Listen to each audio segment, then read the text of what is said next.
Assalamualaikum saudara. Pokok kelapa condong ke rumah, buahnya lebat sangat melimpah. Bekerja boleh, ingat ibadah, supaya rezeki menjadi berkah. Apa khabar saudara, sihat? Alhamdulillah saudara, kalau dalam keadaan sihat walafiat.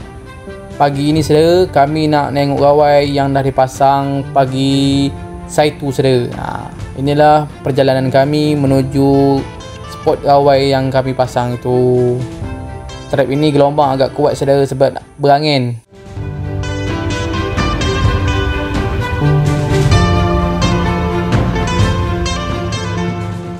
Jadi saudara, inilah proses penyosor gawai itu saudara.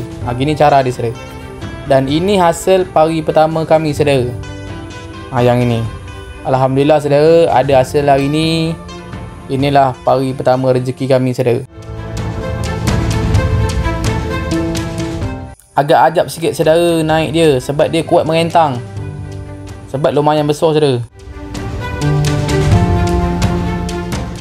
Ini penampakan dia saudara. Alhamdulillah saudara, lumayanlah besarnya.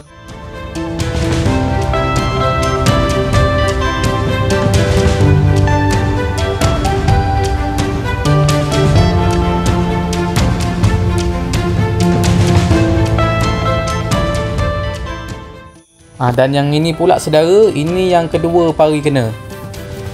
Ini kecil sikit daripada yang tadi, tapi alhamdulillah lah saudara, masih ada rezeki.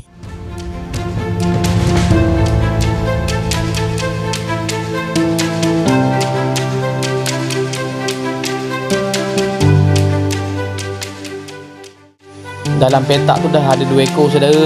Alhamdulillah lah.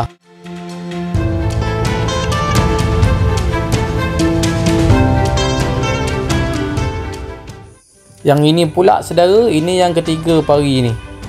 Yang ini impit yang kedua tadi. Sama-sama besar lah saudara.